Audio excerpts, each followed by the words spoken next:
கவினின் உலகம் நொறுங்கிப் போனது. அவன் உருகி உருகிக் காதலித்த யாழினி ராகவ் என்ற கொடூரனுடன் சேர்ந்து தன்னை கைவிட்டு விட்டாளா? இந்த எண்ணம் அவன் மனதை அரித்தது. கண்களில் நீர் திரள, உடல் முழுவதும் நடுக்கம் பரவ, மெதுவாக பின்னால் நகர்ந்தான். ஆனால் அவன் கால்கள் தடுமாற, அருகிலிருந்த மேசையின் மீது இருந்த ஒரு கண்ணாடி குவளை கீழே விழுந்து சில்லுகளாகச் சிதறியது. அந்த குவளை உடைந்து சிதறிய சத்தம் நிசப்தமாக இருந்த அந்த அறையில் பெரும் அதிர்வலைகளை ஏற்படுத்தியது. ராகவ் சட்டென்று திரும்பி பார்த்தான். கவினை பார்த்ததும் அவன் முகத்தில் ஒரு கொடூரமான புன்னகை தோன்றியது. கவின் வந்து விட்டான். அவனை பிடியுங்கள் என்று ராகவ் கத்தினான். அடுத்த நொடியே 2 காவலர்கள் கவினை நோக்கி பாய்ந்தனர். தன் உயிருக்கு போராடும் ஒரு மானை போல கவின் அங்கிருந்து ஓடினான். ஒரு அறைக்குள் நுழைந்து கதவை வேகமாக பூட்டிக் கொண்டான்.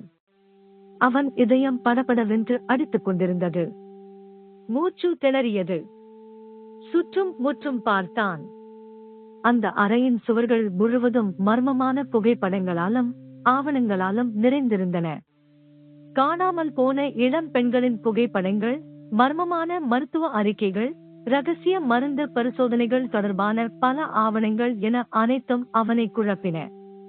ராகவின் நிறுவனம் சட்டவிரோதமாக மனிதர்களிடம் மருந்து பரிசோதனை நடத்தி வருவதை அந்த ஆவணங்கள் தெளிவாக காட்டின.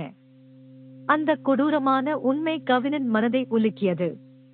அப்போது எதிர்பாராத விதமாக அந்த அறையின் ரகசிய வழியாக யாழினி உள்ளே வந்தாள்.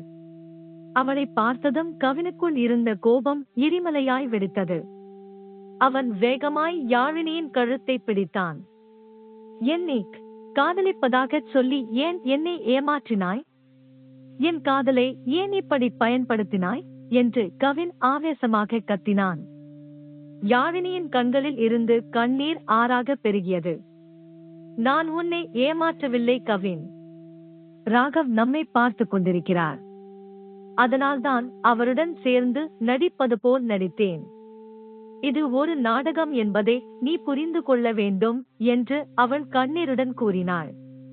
மேலும் தன்னுடைய சகோதரி மாயா ராகவின் சட்டவிரோத பரிசோதனைகளை கண்டுபிடித்ததால்தான் கொடூரமாக கொலை செய்யப்பட்டதாகவும், ராகவின் குற்றங்களை வெளிக்கொண்டு வரத்தான் கவினை அணுகியதாகவும் அவள் தெரிவித்தாள். ஆனால் எதிர்பாராத விதமாக உன்னை உண்மையாகவே காதலித்து விட்டேன் கவின். என் காதலில் ஒரு துளி கூட போய் இல்லை என்று அவள் சொன்னாள். அவளுடைய கண்களில் தெரிந்த உண்மை கவினின் மனதை ஒரு கணம் அசைத்தது. அவள் தன் மார்பில் இருந்து ஒரு சிறிய மெமரி கார்டை எடுத்து கவினிடம் கொடுத்தாள். இதில் எல்லா ஆதாரங்களும் இருக்கின்றன. இதை எப்படியாவது வெளியே கொண்டு போ.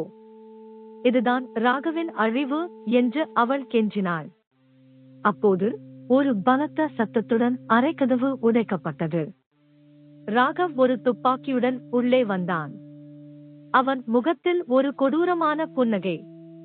அருமையான காதல் கதை. ஆனால் இதன் முடிவை நான் எழுதிவிட்டேன் என்று அவன் சொன்னான். அவன் துப்பாக்கியை உயர்த்தினான். கவினை நோக்கி குறிவைத்தான். அடுத்த நொடி யாழினி கவினின் முன்னால் வந்து நின்றாள். துப்பாக்கி சத்தம் கேட்டது. அந்த அறையே ஒரு நொடி உறைந்து போனது.